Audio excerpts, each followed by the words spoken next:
Very good morning to you all my young friends. आज मैं आपके साथ कुछ बेसिक इनफॉर्मल बातें करूंगा जिसमें आपको कुछ आइडियाज़ मिलेंगे कि हम अपने क्वालिटीज़ को कैसे समझें और उनका रिफ्लेक्शन कैसे करें।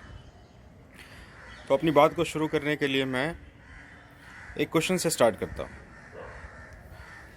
सो डियर कैडेट्स, आप मुझे एक बात बताइए, अभी तक की आपकी एकेडमिक शेड्यूलिंग जो भी रही है, ज़रूर ऐसा हुआ होगा कि हमने टीचर्स के गाइडलाइन में कुछ आंसर्स प्रिपेयर किए होंगे और इन आंसर्स को जो है जब हमने एग्जामिनेशन में जब लिखा होगा तो उसके मार्क्स हमें अप्रोप्रिएट नहीं आए होंगे जो हम उम्मीद करते हैं।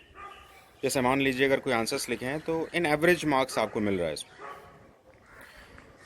और हम ये सोच नहीं पाते हैं कि यार वर्ड बाय वर्ड हमने जो है वर्ड्स पूरी तरह से वही फॉलो अप किया है जो हमें इंस्ट्रक्शंस मिले थे। ये फिर भी जो है ये मार्क्स हमारे पास ये हमें ये कम क्यों आया है इसका सबसे बड़ा रीज़न है आपका assessment values and training values. देखिए होता क्या है कि जब कोई बात बताई जाती है और वही बात जब दूसरा उसको समझाता है तो उसका इम्पोर्टेंस उस लेवल पर नहीं आ पाता, जिसके कारण जो मार्क्स आपको मिलना चाहिए उस मार्क्स में आपका सेल्फ यानी कि अपना कंपोनेंट मिसिंग होता है इसमें, और जिसके कारण जो है उस मार्क्स की एवरेज स्केलिंग चली जाती है। ये हर जगह होता है। मेरे ज़्यादातर एसएसबी कैडेट्स भी जो हैं ट्रेनिंग के समय में ऐसा कहते हैं कि सर हमें क्या लिखना चाहिए। आपने भी बहुत सारे लोगों से सुना होगा, बहुत सारे चैनल्स में, ऑनलाइन मीडिया के थ्रू भी आपने पढ़ा होगा इसमें क्या लिखना चाहिए। आप मुझे बात बताइए, जो भी एसेसर्स हैं, जो भी बोर्ड के एसेसर्स हैं, उन्होंने आपको बताया कि ये लिखना चाहिए, और आप अगर वो आंसर्स लिख दें तो क्या आपको लगता है वो सेलेक्ट कर लेंगे आपको? अच्छा, मान लेते हैं कि हाँ बिल्कुल, तो और क्या करना चाहिए? यही करना चाहिए, सेलेक्ट कर लेना चाहिए।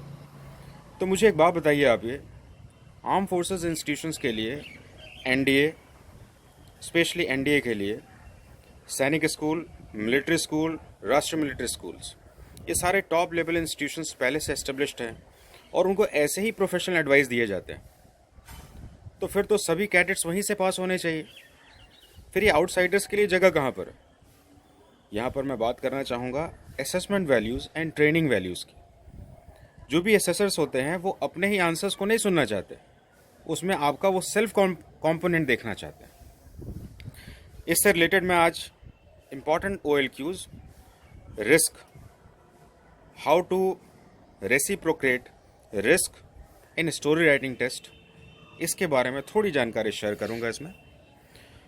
सो माय डियर कैडेट्स, जब भी कोई स्टोरी रिस्क एसोसिएटेड हो, जब हम रिस्क की बात करते हैं तो ज़्यादातर कैंडिडेट्स इसमें मिसलीड हो जाते हैं और उसको वो चैलेंज स्टोरीज़ के साथ जोड़ लेते हैं। रिस्क का मतलब है जिसमें एक्सीडेंट जैसे कुछ सीन आए, ऐसा जिसमें कुछ ऐसी बात हो जिससे कुछ नुकसान होने के चांसेस हों। जैसे मान लीजिए कि एक फायर का सीन है, जैसे मान लीजिए एक एक्सीडेंट का सीन है, तो वो रिस्क से एसोसिएटेड है। लेकिन मान लीजिए कि एक सिंपली कोई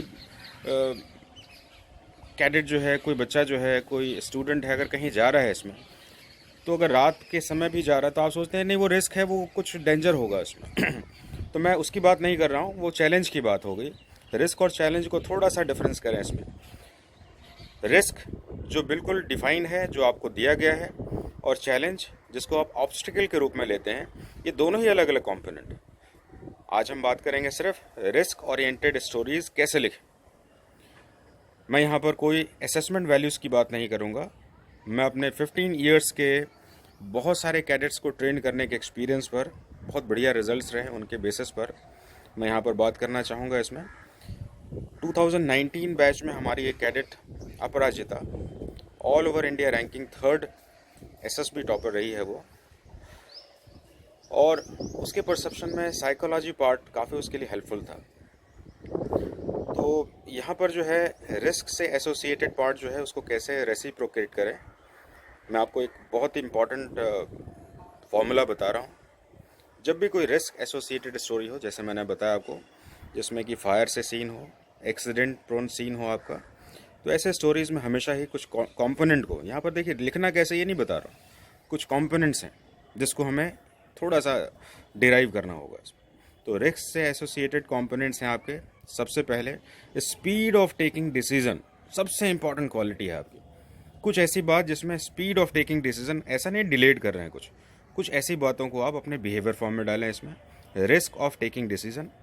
दूसरा इफेक्टिव इंटेलिजेंस, यानी कि जैसे मान लेते हैं कि थोड़ा इफेक्टिव इंटेलिजेंस को बताते हैं। जैसे कि मान लीजिए एक्सीडेंट हो गया और आप पकड़ के हॉस्पिटल ले जा रहे हैं, आप पकड़ के ले जा रहे हैं, उससे बीच में उसको कुछ फर्स्ट एड टाइप का कुछ दे रहे हैं कि नहीं दे रहे हैं। मान लीजिए किसी का एक्सीडेंट हुआ और आप जो है एम्बुलेंस को फ़ोन कर रहे हैं, तो एम्बुलेंस आने और जाने के समय में तो आदमी मर जाएगा। तो यहाँ पर इंटेलिजेंस वो वर्ड है जो आपका इन्नेट कॉम्पोनेंट है, आपका अपना सेल्फ कॉम्पोनेंट है कि आप वहाँ पर जो है उसको इफेक्टिवली कैसे यूज़ कर रहे हैं। यहाँ पर मैं कॉम्पोनेंट्स के बारे में बात कर रहा हूँ। Number 1 speed of taking decision, जो फास्ट करना चाहिए।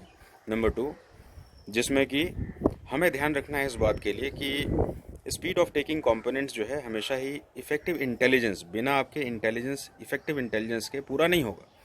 और तीसरा इंपॉर्टेंट कंपोनेंट्स है इसमें करेज कंपोनेंट। ये करेज कंपोनेंट लिखने की ज़रूरत नहीं होती है। अगर आप रिस्क एसोसिएटेड स्टोरीज़ को लिख रहे हैं इसमें, तो आपका करेज जो है साइलेंट फॉर्म में जो है अपने आप ही विजुअलाइज्ड हो जाता है। तो हमेशा ध्यान रखें, जब भी कोई रिस्क एसोसिएटेड स्टोरी है उसमें number 1 speed of taking decision, number 2 effective intelligence, number 3 करेज, ये तीनों कंपोनेंट अगर आप शामिल करें तो आपका स्टोरी 101% करेक्ट होगा। और ये एक प्रैक्टिकल प्रूवन एग्जाम्पल है। Thank you.